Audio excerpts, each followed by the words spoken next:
કેટલા વર્ષો વીત્યા હશે. સાંદીપની ગુરુકુલમાં ભગવાન શ્રી કૃષ્ણ અને સુદામા સાથે ભણ્યા. ત્યાંથી વિદાય થતી વખતે સાંદીપની મૃત્યુ પુત્ર દાતા પુરુષોત્તમ સહસ્ત્રનામમાં નામ આવે છે કે સાંદીપનીના જ્યારે ત્યાંથી વિદાય પામતી વખતે ભગવાને પૂછ્યું કે હે ગુરુવર, હે સાંદીપની ઋષિ, આપે મને અભ્યાસ કરાવ્યો અને આપ મારા ગુરુ પદે બિરાજ્યા. તો સાંદીપની ઋષિ તો ભક્તિ છે, એ ભગવાનનું સ્વરૂપ જાણે છે. તો ભગવાને શું કહ્યું કે હવે મારા વિદાયનો સમય જ્યારે આ ગુરુકુલ આશ્રમમાંથી આવ્યો છે ત્યારે હે ગુરુવર, મારે ગુરુ દક્ષિણા આપને કંઈક આપવી છે. ગુરુ દક્ષિણા આપવા માટે આપ મને જે આદેશ કરશો તે મારી ગુરુ દક્ષિણા સ્વરૂપે હું આપને આપવા માટે તૈયાર છું. ત્યારે સાંદીપની ઋષિ તો ભગવાનનું સ્વરૂપ જાણે છે અને એ પોતે પણ ભક્તિનું સ્વરૂપ છે. એટલે એમણે શું માંગ્યું? એમણે માંગ્યું કે હે પ્રભુવર, આપે ગુરુ બનવાનું મને નિમિત્ત કારણ બનાવ્યો છે.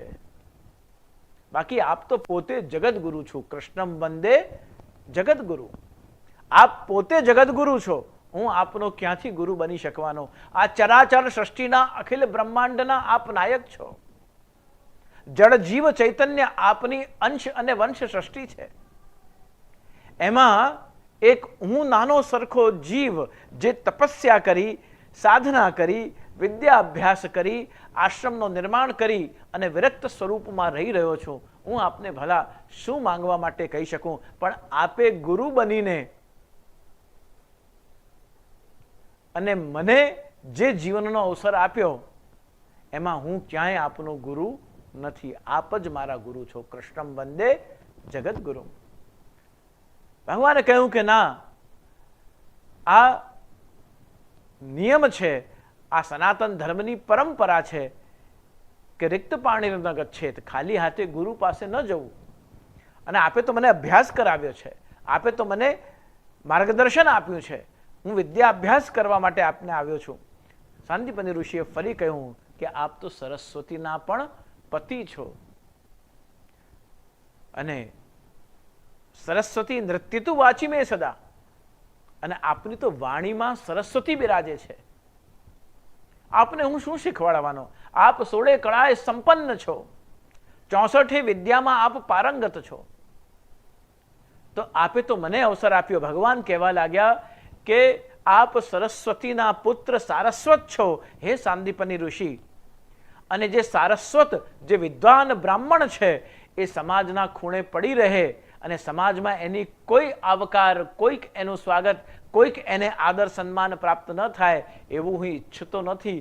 એટલા માટે આપને નિમિત્ત બનાવી હું સંસારને બોધ આપી રહ્યો છું કે જે સંસ્કાર અને શિક્ષણમાં વિદ્યા ગુરુ સ્વરૂપે આપણા છે, જે વિદ્યા રત્નો છે, જે સરસ્વતીના સારસ્વત પુત્રો છે, એ બધાનું સન્માન હું પણ આદેશ આપ્યો કે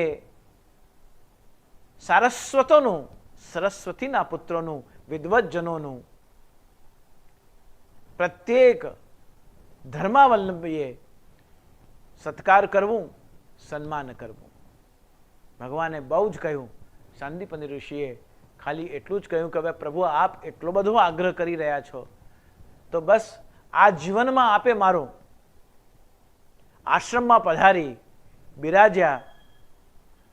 હું અને મારી ગુરુપત્ની બંનેનું આપ ભોજન ગ્રહણ કર્યું, આપે વિદ્યા પ્રાપ્તિ કરી, આપના ચરણ આ આશ્રમમાં પધાર્યા. સદાકાળ આપના ચરણનું શરણ મને પ્રાપ્ત થાઓ અને આપના ચરણ સદા મારા મસ્તક પર બિરાજે.